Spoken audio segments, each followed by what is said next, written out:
Welcome to The Friend I Wish I Had, the show that was made for listeners everywhere, looking for some company in the uncertainty of this thing called life. You will hear stories of personal events, lived experiences, and resilience. Stories that remind you that you are not alone. When you feel there is no one to talk to, you will find a story to hold on to, like the friend you wish you had. I am your host, Sandy Falcon, and I am honored to be the friend I wish I had. Let's begin.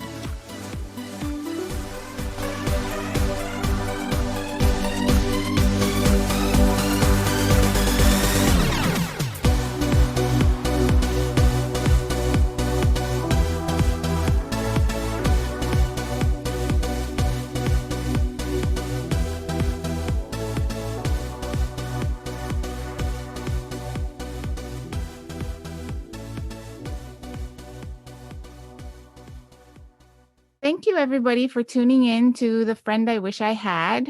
Today, we are recording episode 11 with Chelsea, and I am so happy to have her here as my guest because she is definitely the friend I wish I had so long ago, but I am very happy that she is my friend now, and I'd like to have her tell us what she does and where she is and a little bit about herself so that she can become the friend that you wish you had. Chelsea and I met on Instagram, and by meet, I mean like Instagram meet.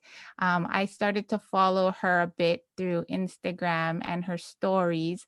And what I loved about her was that she was so real and she seemed like the type of girl that I wanted to hang out with, even though she's all the way in Indiana and I'm in Canada. But I felt a strong connection to her because of how real she is to herself and the message that she conveys in all of her stories. And now with her new blog that she has, which I'm sure we're going to hear about. And the way Chelsea and I connected, I think, on a more personal level was I commented on one of her pictures that she was modeling a bunch of clothes, summer clothes.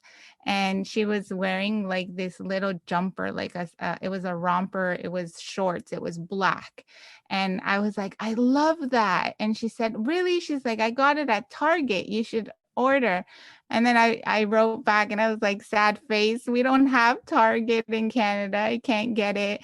And she went out of her way and she found it for me on Amazon.ca. She sent me the link and she's like, it's not exactly the same, but I'm sure that, it'll probably meet the same criteria. And she sent it to me and I totally fell in love with her. I was like, I can't believe she did that. That was so sweet. It was very unexpected. And it really did get to my heart. And as Chelsea continued to share all of her stories and then her blog, when I read her first post, I was like, no wonder I love her. She is just like me. And we have a lot of similarities in our story.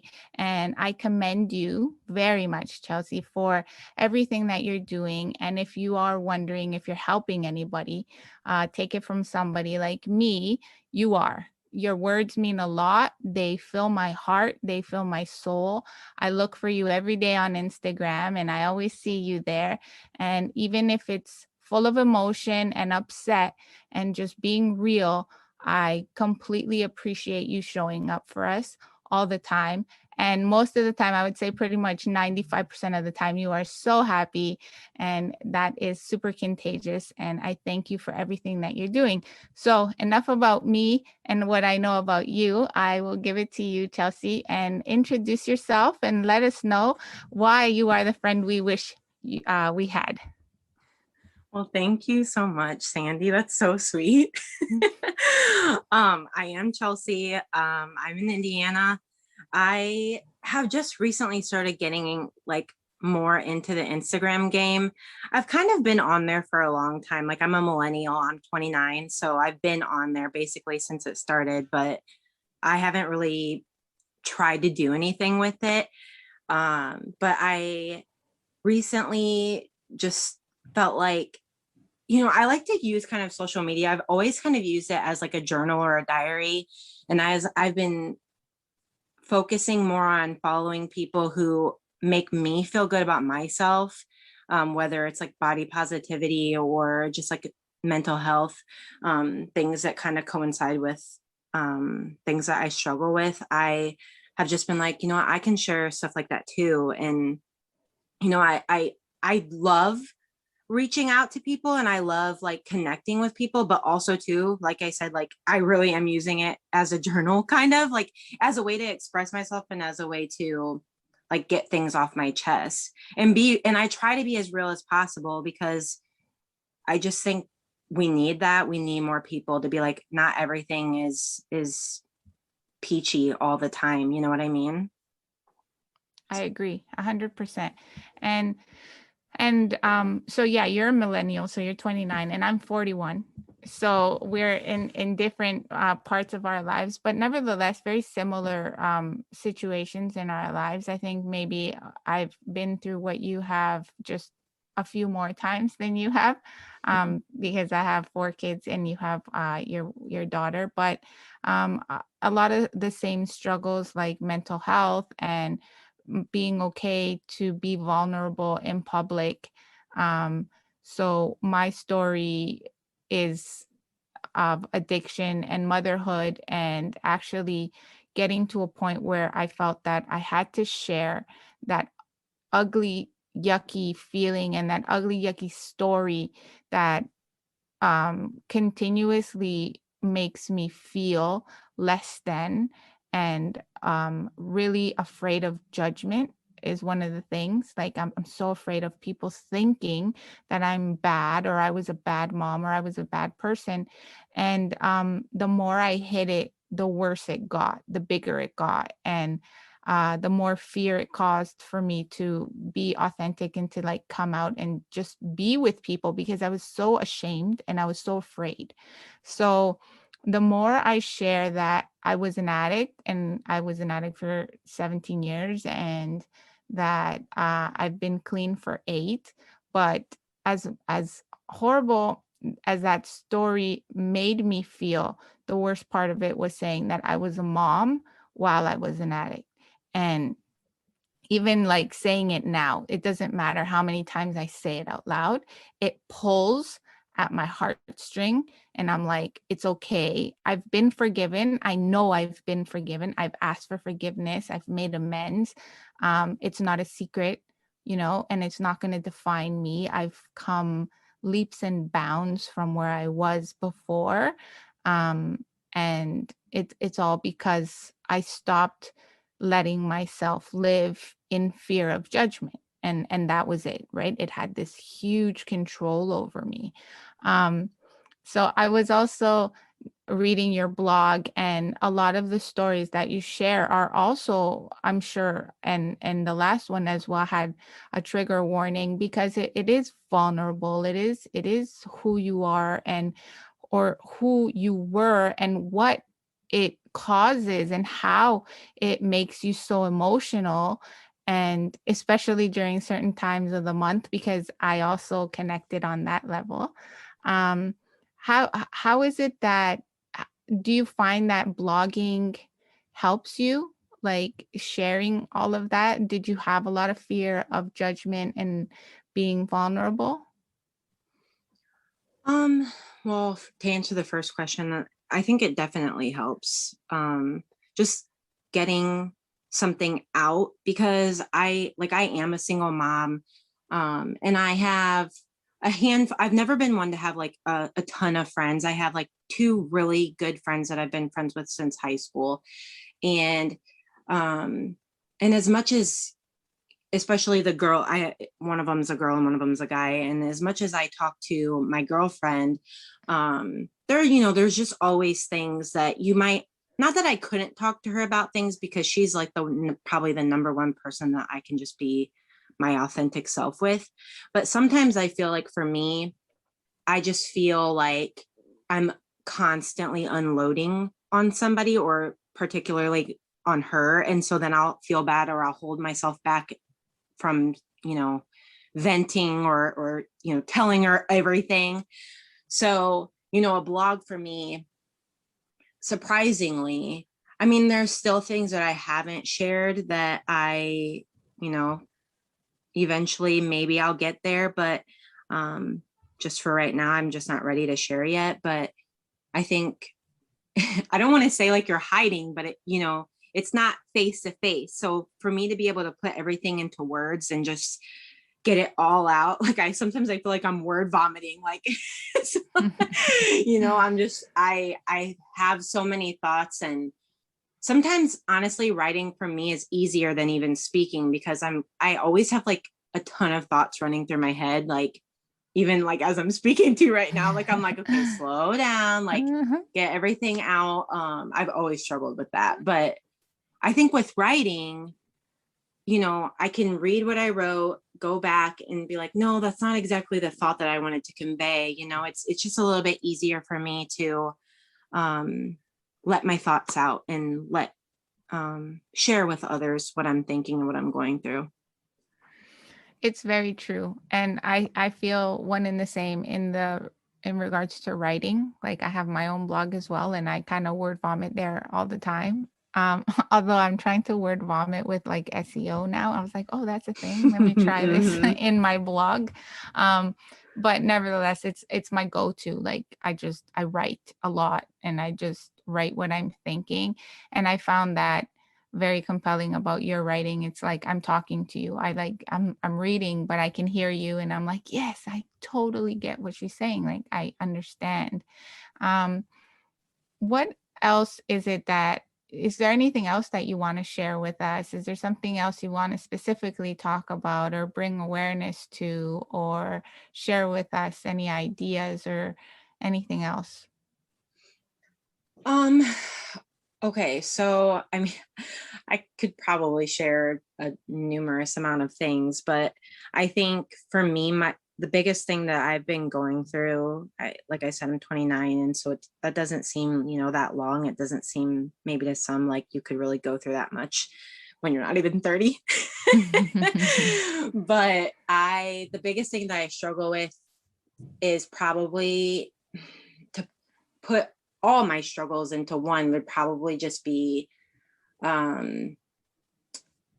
I and I don't want to be a downer, but sometimes I really just feel like I loathe myself for many reasons. And part of that is growing up without my dad. I kind of talked about this in my latest blog, but I have never had a relationship with my dad, and I have talked to him maybe a handful of times. And growing up that way, it's something that I never really dwelled on. It's not like I was constantly thinking about not having a dad, but then as a girl, especially, like you think about, well, who's going to walk me down the aisle? Like who,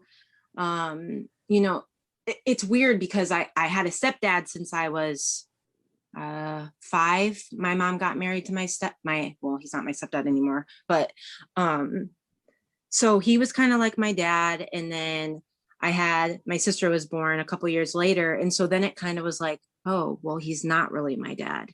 And that, I think, really started making me feel some type of way about not having a dad, because it's funny, I don't know what it's like to even really have one. So, but I know the kinds of, like, well, the dads are supposed to be the ones that protect you and give you kind of like a good example of what a man is supposed to be. So I never had that. And then without even really knowing it, I kind of started gravitating towards guys that just like weren't good people. And I had just bad relationships with men in general. And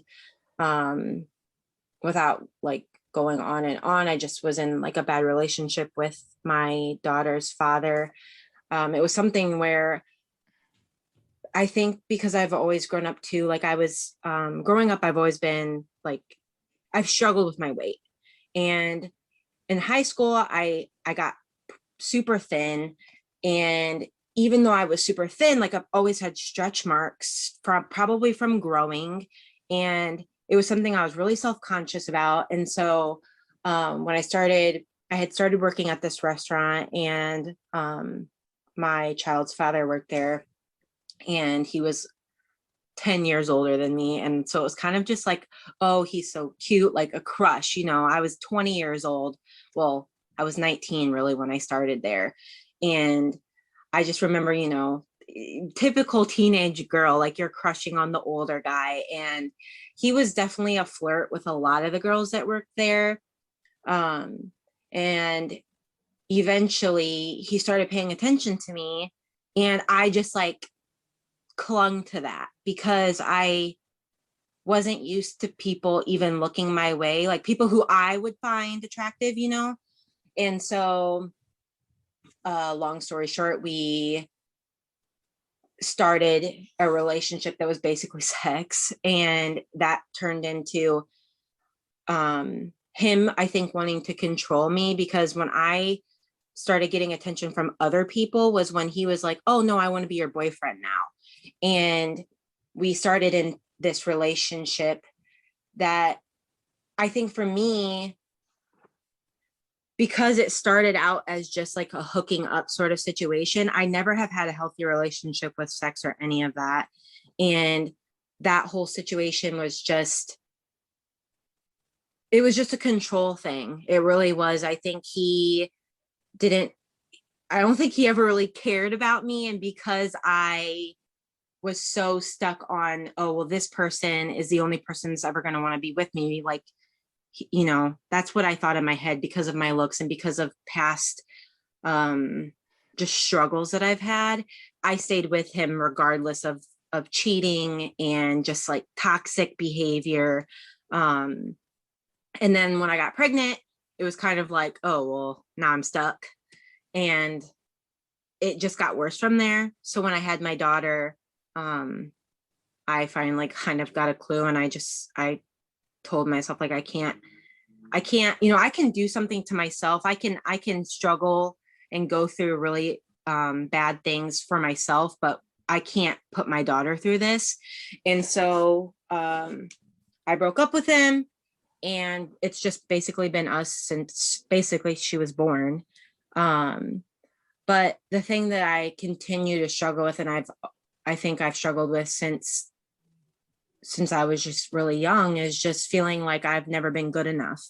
And whether it was not being good enough to have my dad in my life, not being good enough to have a relationship with somebody who actually cares about me and wants to take care of me. And then I had the guilt of, cool, like I grew up without my dad, and then I turned around and had a daughter, and to me it felt like I did the same thing to her by being with somebody who didn't want to be her dad, because it ended up being that he didn't want to be in her life. And so that's something that I've definitely struggled with, especially because she talks about it a lot. She seems to struggle with it, and it makes me feel some type of way. It definitely makes me feel guilty, and because it's something that I never wanted. I definitely never wanted to ever have a child and put them in a situation where they also didn't have one of their parents, because I know how it would make them feel. So I think my biggest struggle is just constantly feeling like with it's hard because I'm always telling myself, like, you're just throwing a pity party for yourself.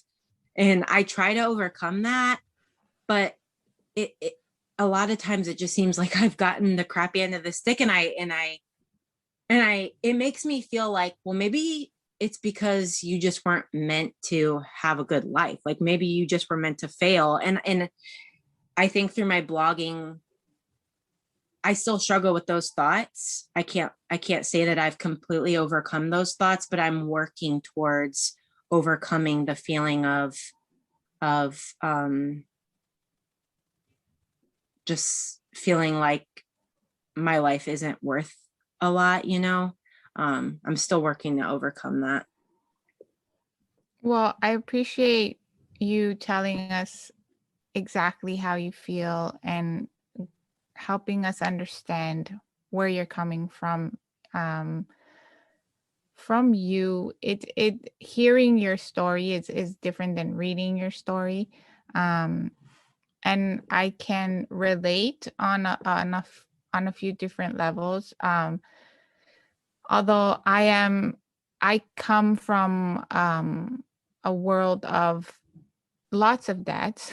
So I have my stepdad, and then I have my biological father, and I struggled with not feeling loved as well.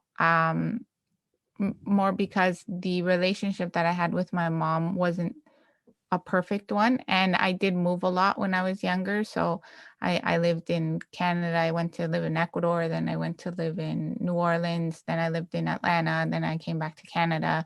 Like I moved a heck of a lot when I was like between 15 and 18. And I struggled to feel like I belonged anywhere. My mom had her husband, my dad had his wife, and then I was kind of just there. Um, and I held on to the first person that paid attention to me, and I got pregnant too, and I didn't know him from a hole in the wall. And I say this all the time, like I had no idea who he was, but he was nice to me. And he told me he loved me, and I believed him. And even if I felt that that may not be true, it was the closest thing that I got to feeling like I belonged. And he was the he was so toxic.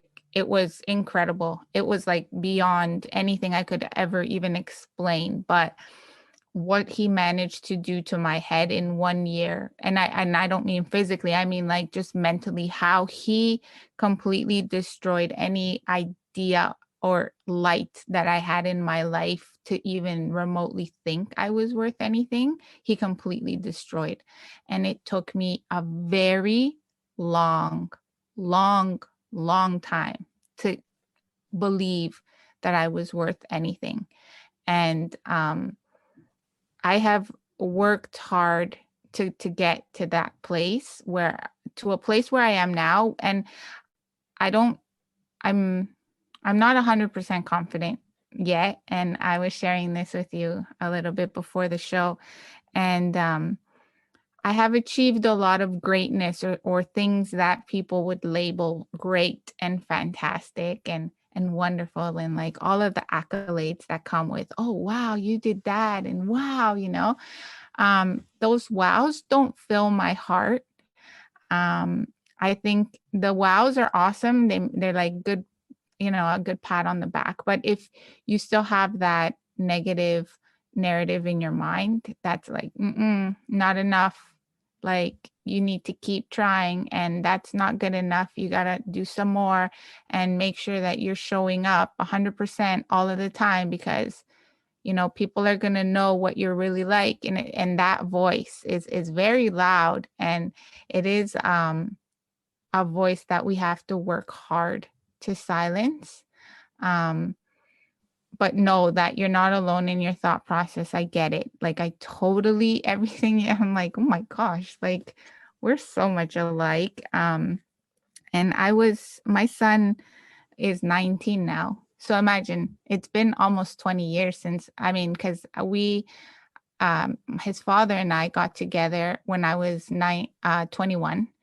And we had my son right away, like within 3 months. I met him in May, and I was pregnant in August. And my mom told me I had to marry him in September. So I Mm. really did not know him at all. We got married, and within minutes of that, it was like, who are you? Like he was a completely different person. So we separated, and I was a single mom for the first 4 years of my son's life. Like I had a relationship, but he wasn't my son's dad per se. Like he was my boyfriend. I kind of like kept him far from my son. And so I did all the things by myself, and I also clung to the next person that paid me attention, like paid attention to me. He was like, you have a kid? Cool. Let's get together. And I was like, okay. And he was fun, and he, like he did all the cool stuff, like, and he paid attention to me, and that was good. And I was happy, or so I thought. I was happy. Um, and then that relationship didn't last. We broke up, and then I got married again. I got married to my best friend's brother. So I got married to him for a lot of different reasons. I got married to him because he knew me. So he knew how messed up I was. And if he still loved me knowing that, he deserved for me to love him back. So that was the narrative I told myself. Like, I have to love him because he loves me. And why would I not want to be with somebody who loves me as much as he does? The thing was, him and I were friends. And crossing that threshold of friend to husband and having such a disconnected feeling with myself because I didn't know who I was either. And I was always searching for that love. I just grabbed onto him and I was like, okay, he's going to love me. He loves my son. He loves me and he knows me. He knows how fucked up I am and he still loves me. I'm going to stay with him. So we got married and we did stay together and we had 2 more kids. And I noticed that we were very different people. Like, I was going one way in my head and he was kind of stagnated where he was because there was no need for him to change and he was happy being how he was, which I have no problem with. But I started to change. I started to want to do different things. And unfortunately, we weren't on the same path anymore. So we split up. And we're still friends. Like, we still text, we still talk. We're like, we are friends, which is awesome. And but it was the same thing. Like, I held on to somebody who was gonna love me. And I think the one thing I want to tell you is that it's not, don't feel that if you had a dad or if you had dads like I did, because I had 2, that you'd feel different, because I felt like you did. I felt like I wasn't worthy. I felt like nobody wanted me. And I had 4 parents. Like, I felt alone and I felt unloved, and for different reasons, of course, but I felt the same way. So I don't want to say that you can't say, I feel this way because I don't have a dad. What I'm saying is, yes, you can feel this way, but know that even if you had 2 dads, you could still feel the same way. I had 2, right? And my kids have grown up with a stepdad. So my oldest son had his biological father and then his stepdad. So my 2 boys' dad. Now, when we got separated, I remarried after again, and I had another daughter. So I'm on my 3rd marriage. So my eldest son has had 2 dads. He has 2 dads. Well, yeah, because his dad he's gone. He disappeared. And then I still feel the same guilt. I feel guilt because I feel like I've put my kids through things that they never asked to be a part of. They didn't ask to have different daddies and different, moms, because they have stepmoms, right? And I wonder, like, if it affected them or how it affected them. Although today my 19-year-old tells me all the time I'm the best mom in the world. And I'm like, okay. And he's like, you're my favorite mom. So I was like, in comparison to who? But okay. So I don't know. I think what I'm trying to say is that you're not alone in your feelings. You're not. And even when we have our shit together, for example, I'm one of those examples of, she has her shit together. She went to university. She has 2 degrees. She has a house. She has a car. She has a family. She has a husband. She has all the things, all the stuff. Know that I still feel like I'm a fuck up from time to time. Like, it happens often. And I tried to show up on video, which was the thing I was talking about with you earlier.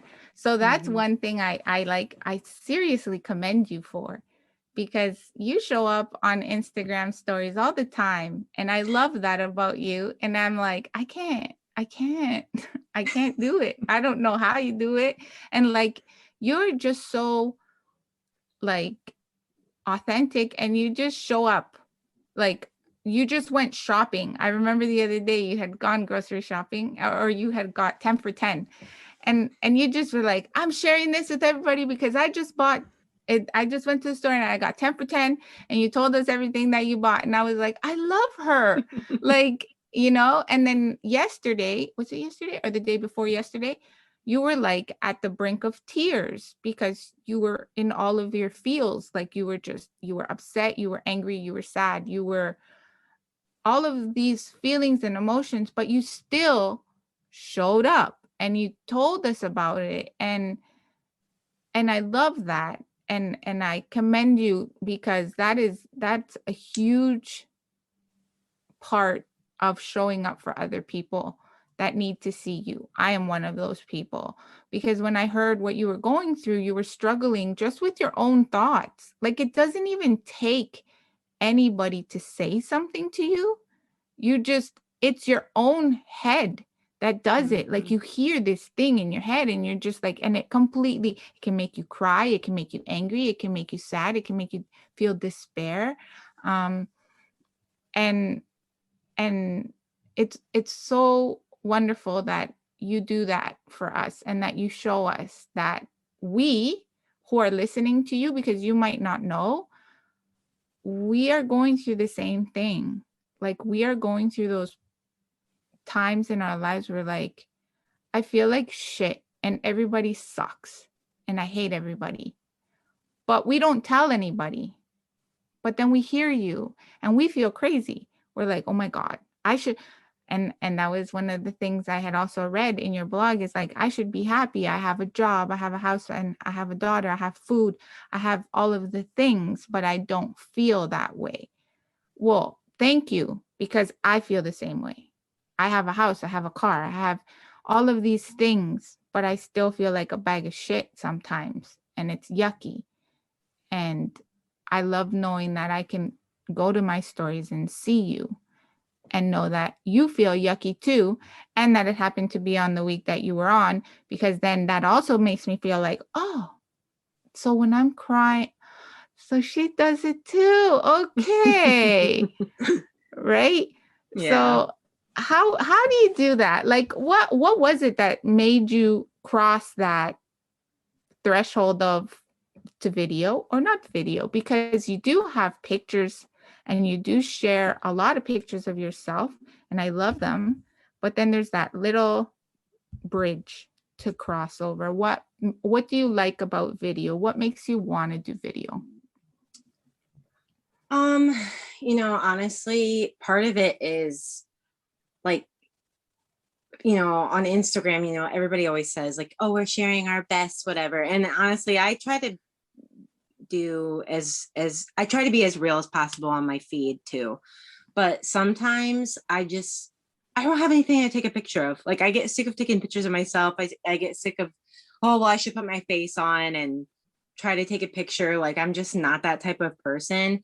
And so getting on my stories and just shooting the shit with you guys and whoever wants to see is just something that I can do. And like, I'm the kind of person that like, something will happen at work and I'll text my friend or I'll voice message her real quick. So I'm just like, well, why wouldn't I just like get on here and just be like, this happened to me today? And like, this week I was on my period, and it was like Monday or Tuesday, I was crying all day at work. I could not stop. Like, I was just, tears were just flowing down my face for no reason.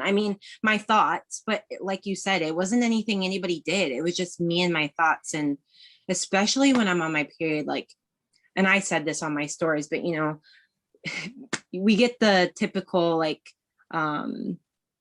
what's it called? People always say, like, when you're on your period, oh, girls are so emotional on their period, watch out for girls. But I get like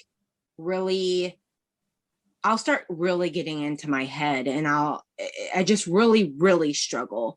And so, that day I was crying. The next day I just popped off on this kid at work.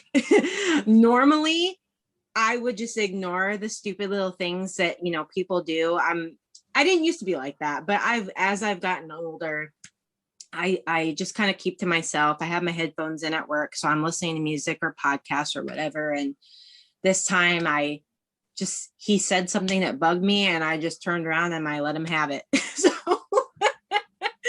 So it's I'm all over the place with my emotions, but as far as just like letting people in and sharing on Instagram and putting my face on there or whatever, it's just something. Once again, it's kind of like my blog. I can just get on there, and I think sometimes for me, if something happens to me in that moment, or if I'm feeling something right then, sometimes I have to just get it out. I can't wait till I get home to write a blog, or I can't wait till, my kid is preoccupied or whatever. I have to just like let people know right then and there. And whether that's my grocery wins or like me like on the verge of having a mental breakdown, I think it's funny because I am still self-conscious about certain things, but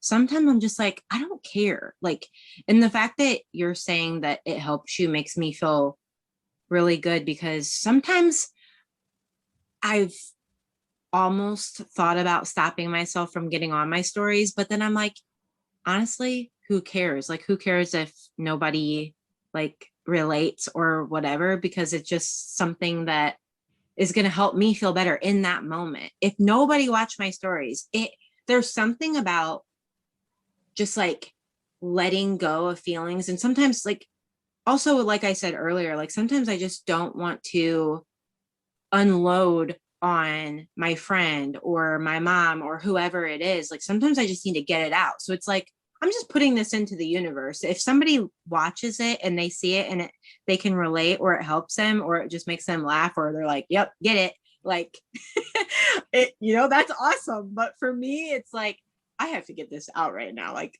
this has to like be let go of my soul, because if not, I'm going to explode. Or like I said, for my happier moments, I'm like, somebody needs to know this because I just scored. Yeah. So, And it was really good. And I had been following, well, I like stalk your stories all the time. I was like, what? She posted another one. I was like, okay.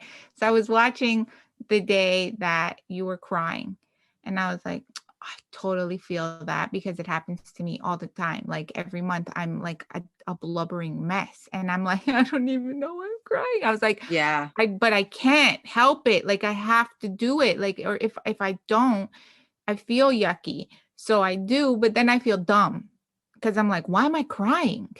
Yeah. And then when I saw you and you were like, I'm just emotional, and I was like, shit, okay. And she's on stories, so this is okay. Like I can do this. I can cry if I feel like crying. And then the next day when you were mad, I was dying because I was like, oh my gosh, I am so much like her. Like I am the exact, like, move out of my way. And normally I am very, very happy go lucky, very much similar to you, like rainbows and butterflies, and like, yes, everything is great. And then when I saw how angry you were, I was like, I can totally relate. Like, I feel so sorry for whoever got in her way today. Like, I get it because I'm the same way. And I normally, I've learned how to control it a bit, in the sense that I feel myself starting to get upset, and I remove myself from humans, like especially my family, especially in COVID, because here in Canada, nothing's open. We're still on lockdown. So Wow. I have 5 people in my face 24/7, because my husband had an accident, and he has a concussion, so he hasn't gone back to work since December. So he's Mm. also home. So it's all of us in our faces, like 24/7. So when I start to get to that point, and I feel it like my ears will start to burn. And I'm Mm. like, and I'll tell people, I'm like, you know what? I'm going to move away from you right now, because you're going to get it for absolutely no reason. And it's just because you're there. If you say hi to me the wrong way, or you look at me and I think you looked at me the wrong way, it's over. So I Mm-hmm. remove myself. But in your case, you were at work, so there's only so much you can do and so far you can go. And I'm pretty sure that whatever he said, he deserved it because yeah. Yeah, I'm the same way. I keep a lot of things in, and I used to probably I gotta say, like, I as much as I am pretty quiet at, especially at work, and that's from experience of just like saying something that I shouldn't say at the wrong time, and I mean, I lost a really good job from popping off on somebody at one point. But I think usually for me, it's I will eat somebody's crap until I just can't eat it anymore, and then it's like I just fly off the handle. And um not always the right way to handle things, but it's something that I need to work on, and it's something that I have gotten better at. But sometimes, like I said, because then my boss had talked to me later, and I said, you know what, if it wasn't this time of the month, I would have probably just ignored him. But yesterday I was crying all day. Today I'm seeing red. So Hmm. it'll be like that sometimes. Well, yeah. I mean, they're not all gonna be 100% days, right? You got your Yeah. 10% days, and there's actually a lot of talk about women in the work field, and I said the work field, the workforce, and how we should have different schedules according to our like actual cycle, because Really. men, scientifically, men work, or their bodies work on a 24-hour cycle. So they replenish every 24 hours, where women work on a 28-day cycle. So certain days we are optimal, certain days we are not, right? So if you count your cycle and you look week by week, you can see why, the week right after you've had your period, or like that the next day, you're like in optimal physical, feeling, and you can run a marathon, you can go anywhere. And then as the weeks progress and get closer to your cycle, your body starts to change and you get a little bit more sluggish and a little bit more tired and a little bit more emotional and then angry.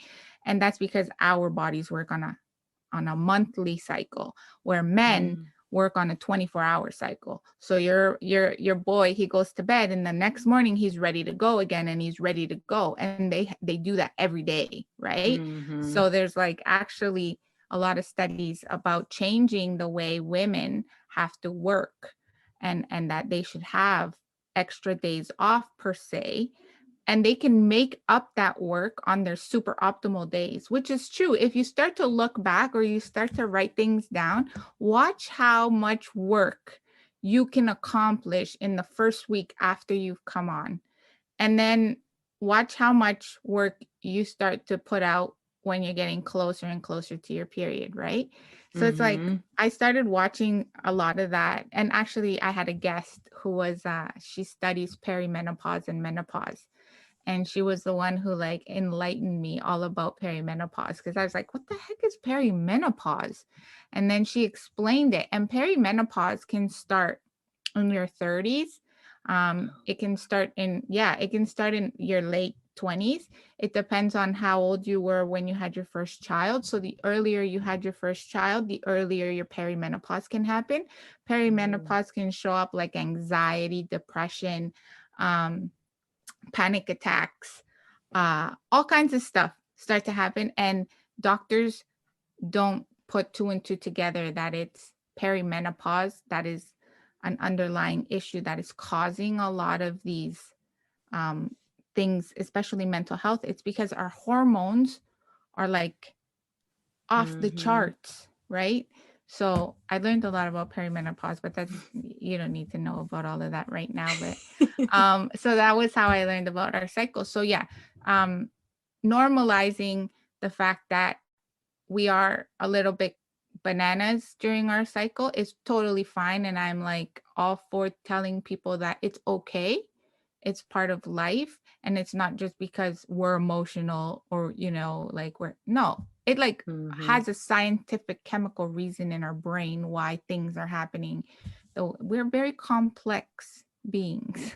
So don't Mm-hmm. feel bad at all about that. Um, so I want you to share anything that you have in your mind that you want your listeners to hear today. What message do you have for them, or what do you want to leave them with, so that they can go on their merry way today, doing whatever it is that they're doing at this time? Um, I was thinking about it while we were sitting here talking, and I think one thing that I feel like helps me is I have a lot of bad days, like I just do. And sometimes I also, as many bad days as I have, like I am a decently happy person. Like I do have good days.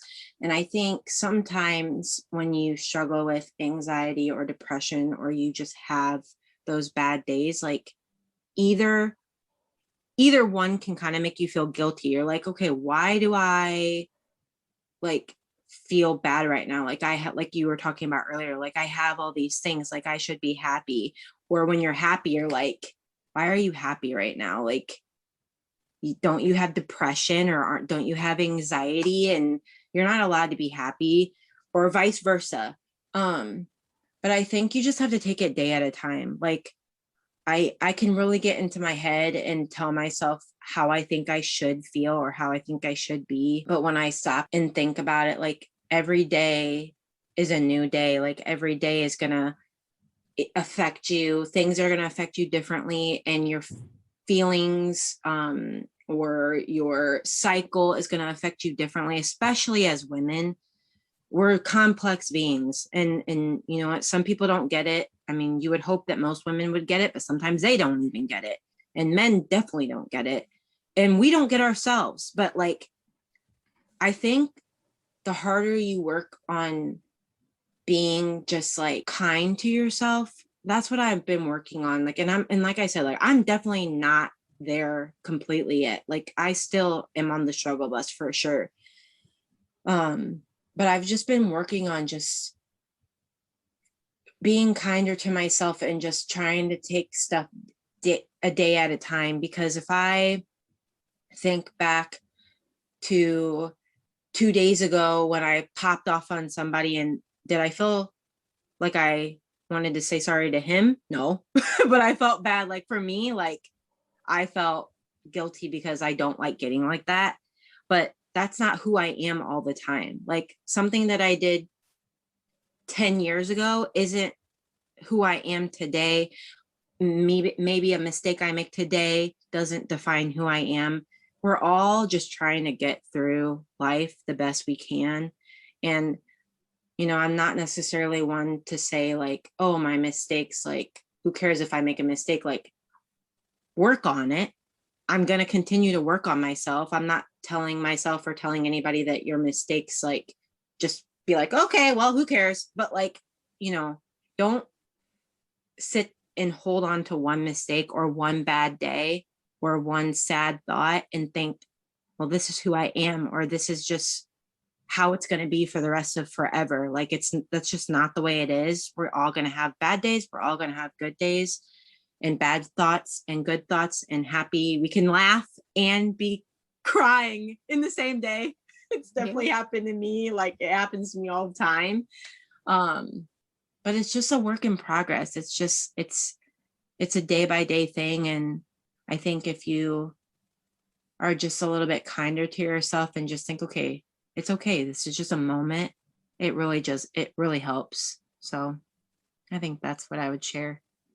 Thank you. I love that, because as you were saying that, I was thinking, you know, I feel for you because you feel lonely and you feel sad sometimes, but at the same time, listening to you give us that peace of knowledge and of understanding. At the same time, I'm like, you're gonna be okay. Like, she's got it. Like, yeah, there's bad days and there's crappy stuff, and I am the same way. Like, I know. I know that there's good days. I know that there's bad days, and I know that day by day we're gonna get better, and we're not our mistakes. And I think the simple fact that you and I both understand that we make mistakes, we learn from them, and we keep moving forward is very powerful. And we're not going to stay stagnant in, well, I can't change because that's the way I am. That's not going to work in life because we Right. know that, right? So I want everybody to know where they can find you. And I will also share all of your social media handles and your blog and everything that we need so that they can click in the show notes. But just share it for anybody who has a pen and paper available right now and they want to write it down quickly and start following you as well. Okay, so I am on Instagram at Welcome to Chell. On there, just sharing like body positivity, mental health. I'm just sharing my day to day. Sometimes I share outfits. I haven't been as much lately because life gets busy, but I'm on there, and I'm on Pinterest too. Same thing. Welcome to Chell. And my biggest thing right now is probably my website, welcometochell.com. I have a blog on there. I have a little shop that I'll be continuing to add things on, but my blog I just started about a month ago, and it's something that I'm excited to just kind of see where it goes and talk about all the things. And some days it's going to be, this month was Mental Health Awareness Month, so a lot of it was directed that way. But I'm excited to share like all sorts of things, whether it's travel, whether it's outfits and fashion, because I'm, a bigger girl and I want to make sure that everybody feels seen and everybody knows that you can look cute even no matter what size you are. So I'm on there sharing stuff like that, motherhood. And I think that's it. So You say that's it, like that's it. Like that's a lot of stuff. That's amazing. And I commend you for all of those things and being a single mom and working and keeping friends and your blog and taking on new adventures and new projects because it's we don't know how to do all of this stuff. We learn as we go along. So the simple fact that you're teaching yourself and you're learning all of these things to share with other people is very commendable. So I give you a distant high five for that because I do follow you and I am like one of your number one fans. So I thank you from the bottom of my heart to come onto the show and share everything, some of the most personal things that you could possibly share with us, and a stranger from Canada for that matter. And I appreciate your vulnerability because it proves to me how strong you really are. And I thank you for that, Chelsea. So I hope to have you back on the show again in the future. yeah, absolutely. Thank you so much for having me. I really like talking to you. It was really easy and I appreciated the conversation. So thank you. Oh, thank you. I would hope that I made it a little easy, especially when we haven't really met face to face. But thank you so much. I appreciate you. Well, that's all for today's episode of The Friend I Wish I Had. Thank you for listening. Please join me again so we can continue to keep each other company. Be sure to subscribe to my podcast and don't forget to visit my website and get an extra dose of friendship. Talk to you soon. Bye.